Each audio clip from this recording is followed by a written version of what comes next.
US में अगर लोग इस चीज को प्रोफेशन की तरह देखते हैं वर्सेस इंडिया में लोग इसको थोड़ा सोशल सर्विस के एंगल से देखते हैं, ऐसा डिफरेंस ऑफ ओपिनियन या परसेप्शन क्यों है? जो हमारे बेसिक टेनेट्स रहे हैं of democracy, of republic, how we have been born and what is, it's always based on, and it's not that is not in the US or any other country for that matter. I think ऐसा लोगों को दिखाया गया है, बताया गया है, या ऐसा सोचा गया है कि ये तो एक अच्छा काम है। मतलब it is equated, being in politics, being of service to people is of good deed. Although as a job it's a very socialist thinking है कि अगर किसी चीज के लिए आपको मोनेटाइज हो रहे हैं या if you are being paid, that means it's not a public service. I think वो टेनेट्स अभी भी इंडिया के थॉट प्रोसेस में, हमारे थिंकिंग में, हमारे पॉलिटिकल क्लास के थिंकिंग में, हमारे लोगों के थिंकिंग में वो है। तो मोनेटाइजेशन में फर्क है क्या इंडिया वर्सेस यूएस? बहुत ज्यादा। इंडिया वर्सेस यूएस क्या है? India versus Brazil, India versus any country. Our politicians would be the or one of the least paid politicians in the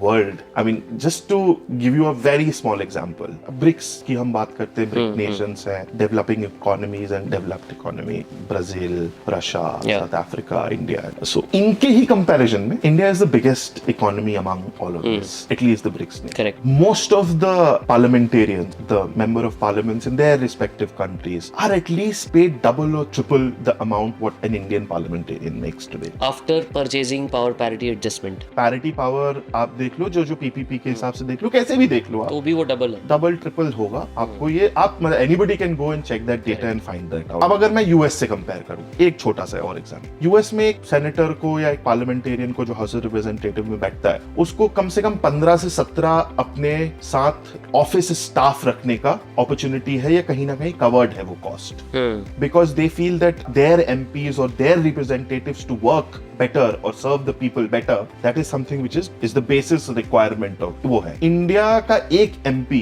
करीब 18 से 20 लाख लोगों को रिप्रेजेंट कर रहा है, इनफैक्ट इससे ज्यादा ही होगा। अगर उसे मिलना भी है इसके एक सर्टेन परसेंटेज से, उसकी पार्लियामेंट जो है वो मतलब 200-300 किलोमीटर के रेडियस में फैली हुई होगी, उसको एक कोने से दूसरे कोने में जाने में लार्जली स्पीकिंग 2 से 3-4 घंटे लगेंगे। इससे मिलना भी है। So is that sum, I am not saying it's good और bad, what I am saying is this the question we should ask and people should know कि क्या ये सही है। अगर कोई कंपनी को ये करना होता, सही छोड़ो पॉसिबल भी है, हाँ, तो क्या ये कंपनी इस पे नंबर लगा पाती कि हाँ यार ये जो दे रहे हैं ना एकदम सही है, 50,000, 60,000 या 1 लाख रुपए में आप घूम सकते हो, अपने लोगों से मिल सकते हो, समझ सकते हो। So I think these challenges और these things are still yet to be corrected, that's what I feel.